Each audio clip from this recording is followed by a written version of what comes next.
Hi Eric, I just read your post on learning objects in open source software. At one point you made a comment that you said for open source to be labeled as such that it needs to follow the 10-part definition that's maintained by the Open Source Initiative.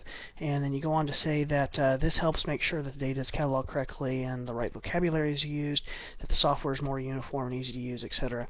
That's a very important statement. I'm glad you brought it up. There's a book that is written by Eric Raymond. It's called The Cathedral and the Bazaar. It was referenced in our text.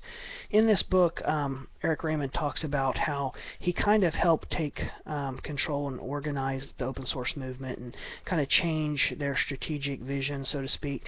So one of the things he did is he rebranded it. He renamed it from free software to open source software, and he came up with 6 steps or 6 objectives that he wanted the open source movement or the people who were contributing, he wanted them to focus on. So number 6 says use the open source certification mark to keep things pure, and that's kind of what you're referencing here.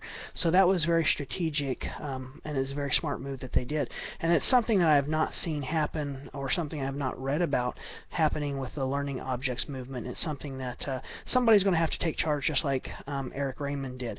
They're going to have to take charge, and they're going to have to set some goals, and they're going to have to come up with some type of certification mark for learning objects. They're going to have to, basically come up with some vocabulary and some terms that are uniform and more of like a protocol, something that is set, that if you want to come into the learning objects sphere, if you want to contribute, then you're going to have to follow these certification markers. You're going to have to prove where you have stuck to these standards, and you're going to have to use a uniform vocabulary and tagging and things like that. So it's something that the open source contributors did intentionally, and I think it's something that is going to need to be done with the learning objects movement if they want to have the type of success that the open source movement had. So thanks for your post. I look forward to hearing from you in the future.